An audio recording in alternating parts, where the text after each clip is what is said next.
दिवाली के अगले दिन बड़ी बहू ने एक ऐसा फैसला लिया जिससे छोटी बहू को घर से बेघर कर दिया गया। बड़ी बहू, तुम होश में हो? क्या कर रही हो? अम्मा, आपकी उम्र का लिहाज रख रही हूँ, नहीं तो आपके हर बात का जवाब है मेरे पास। निर्मला ने सिर नीचे झुका लिया। इसके आगे कुछ बोल ही नहीं पाई।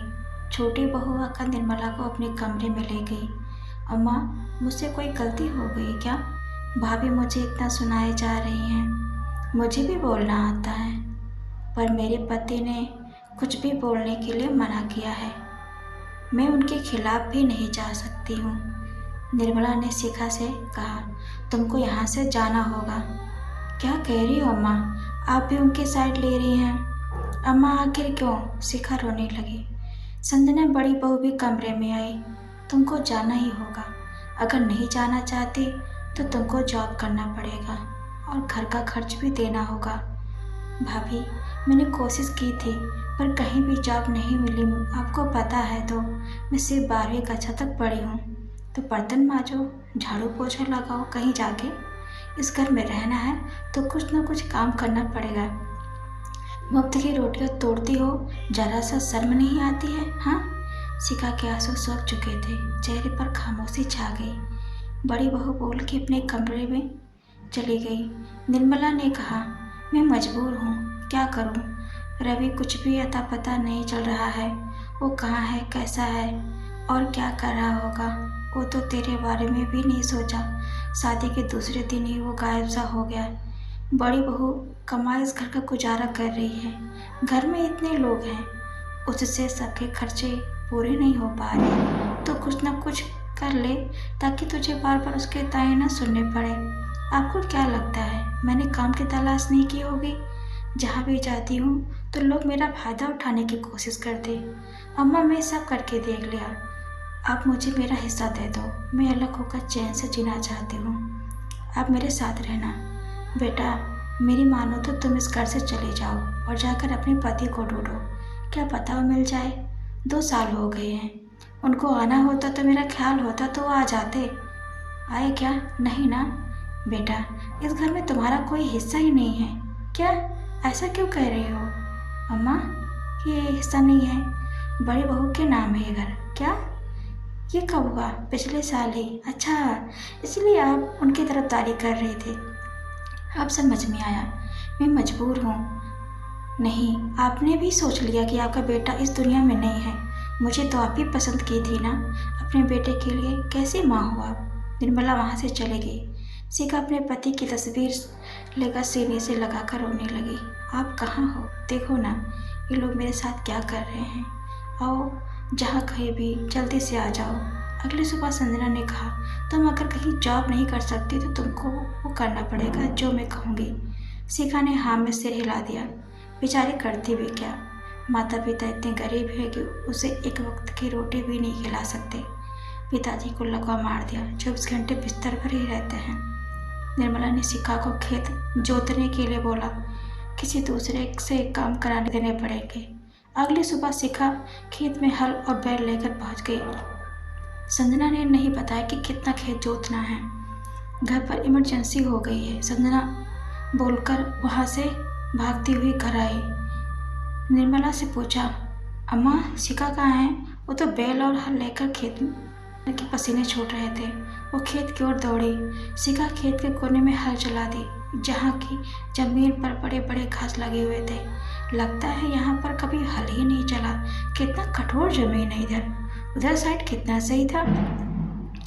शिखा ने कोने में कई बार हल चलाया। अचानक एक कपड़े फटने की आवाज़ आई और हल आगे बढ़ ही नहीं रहा। शिखा ने पीछे देखा। उसे सही से कुछ दिखाई भी नहीं दिया कि क्या चीज़ है जो हल आगे नहीं जा रहा। बैलों को वहाँ से हटा दिए। हल उठाने की कोशिश की तो एक कंकाल उसके सामने आ गिरा। वो हल सही तो ही गिर गई। उसकी नज़र कंकाल के फटे हुए कपड़े पर गई। वो जोर से चिल्लाई। आसपास के लोग सुने। तभी संजना भी वहाँ आ पहुँची गई। सब लोग इकट्ठा हो गए। शिखा रोते रोते बेहोश हो गई। सब लोगों ने पुलिस बुलाया। मामले का तहकीकात हुआ। पहचान किया गया तो पता चला कि ये रवि की लाश है। मनोज, रवि का बड़ा भाई, शहर से गांव आ गया। शिखा को होश आया, लेकिन तब तक रवि की लाश को फोरेंसिक लैब लेकर चले गए थे। चारों तरफ मातम पसरा रहा। सब लोग तरह तरह की बातें करने लगे। संजना ने शिखा को हिम्मत दी। शिखा को ये बात हजम नहीं हुई। उसने संजना को धर दबोचा। तूने मेरे पति को मारा ना, बोल। मनोज ने दोनों को अलग किया। बस भी करो, मेरा भाई दुनिया में नहीं, तुम दोनों को यहाँ अलग नाटक चल रहा है। अम्मा का बेटा मरा, उनको सबसे ज़्यादा दुख है। निर्मला शांत एक कोने में बैठी थी। माँ, इनको समझाओ। निर्मला चुप रही। पुलिस अपनी छानबीन लगी रही। 3 दिन बाद जब रिपोर्ट आई थी तो बॉडी पर 2 फिंगरप्रिंट निकले। तो सभी गांव वालों का फिंगरप्रिंट चेक किया गया कि फिर बारी निर्मला के परिवार की आई तो निर्मला और संजना ने हाथ में मेहंदी लगा लिए थे, तो उनकी जांच नहीं हुई। शिखा और मनोज को शक हुआ। मनोज ने शिखा से सारे वृत्तांत सुने। मनोज और शिखा का शक सच में बदल गया जब निर्मला ने कहा, मैं जेल नहीं जाना चाहती हूँ बहू, मुझे बचा ले। संजना ने कहा, घर तो मेरे नाम ही कर दिया है, अब खेती मेरे नाम कर दीजिए। फिर देखिए इस संजना का कमाल। अम्मा, उस दिन मैंने बोला था धान के पहियों के साथ उसकी लाश को भी जला दो, पर उसको मारने के बाद भी आपकी ममता जाग रही थी। निर्मला ने कहा, गलती हो गई, अब कुछ भी नहीं बोलूँगी, बस मुझे जेल जाने से रोक ले। संजना ने किसी को कॉल लगाया। सर, वो रवि का केस का क्या हुआ? हाँ, आपका और आपकी सास का फिंगरप्रिंट लेना है, उसके बाद ही हम कुछ बता पाएंगे। सर, इस केस को बंद कर सकते हैं। नहीं, अब ऐसा नहीं हो सकता, बात मीडिया तक पहुंच चुकी है। 12 लाख मिलेंगे इस केस को बंद करने में। कहीं ऐसा तो नहीं है संजना जी, आप ही? नहीं नहीं सर, ये तो कोई और ही, बस उसे बचाना है मुझे। लगता है बहुत करीबी है आपका, ऐसा ही कुछ मान लीजिए। ठीक है, पर अमाउंट थोड़ा बढ़ाना पड़ेगा। मिस्टर सिंह, अब बोलिए तो। 50 लाख, ये तो बड़ा अमाउंट है, केस भी तो बड़ा है। ठीक है। संजना ने कॉल कट कर दिया। अगले दिन सुबह संजना ने 50 लाख कैश मिस्टर सिंह को दिया। शिखा और मनोज ने उसकी फ़ोटो भी खींच ली। शाम को पुलिस की गाड़ी आई तो महिला कांस्टेबल ने निर्मला और संजना को हाथ में हथकड़ी डालकर घर से घसीटकर गाड़ी में बिठाया। मामला सामने आया। निर्मला शादी के दूसरे दिन शाम को छत पर गई। उस समय आंधी चली, उसके बाद हल्की सी बारिश। तो निर्मला फैलाए हुए कपड़े लेने गई तो पीछे से रवि भी चल दिया। निर्मला के आंगन में ही सीढ़ी बनी हुई है छत पर जाने के लिए। रवि छत पर पैर रखने ही वाला था कि निर्मला से टक्कर हो गई। आंधी और बारिश की वजह से बिजली कट गई थी, चारों तरफ अंधेरा था बस। निर्मला से टक्कर होते ही रवि सीढ़ियों से गिरता हुआ फर्श पर जा गिरा। उसने आखिरी बार माँ बोला था। उसका मुंह खुला हुआ था, बारिश का पानी उसके मुंह में गिर रहा था, आंखें खुली हुई थी। निर्मला ने सबको आवाज़ लगाई पर बारिश इतनी तेज हो गई थी कि आवाज़ किसी के कानों तक नहीं गूंजी।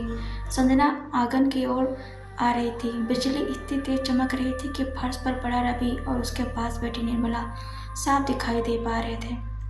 वो दौड़ के गई, रवि को पीछे वाले रूम में ले गई। निर्मला ने भी उसकी मदद की। संजना ने कहा, अम्मा, रवि अब इस दुनिया में नहीं रहा। सारी बात बता दी तो रोते हुए निर्मला ने संजना से इसका फायदा उठाना चाहा। निर्मला को इतना डरा दिया कि बेचारी कांपने लगी। जैसा जैसा संजना ने कहा वैसा वैसा निर्मला ने किया। रवि को बोरी में भरकर बारिश में ही खेत के कोने में दफन कर दिया और वहाँ की ज़मीन पर कोई काम न होने दिया। इसकी किसी को कानो कान खबर नहीं हुई। शिखा को झांसा दिया गया कि उसका पति शादी से खुश नहीं था, इसलिए वो घर से कहीं भाग गया।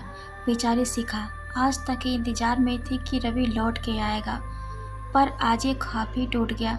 मिस्टर सिंह एक ईमानदार पुलिसकर्मी है जो उन दोनों को सज़ा दिलाई और 50 लाख शिखा को देकर बोले, बेटी, ये रकम रवि से बढ़कर तो नहीं है, पर इससे तुम अपनी नई ज़िंदगी शुरू कर सकती हो।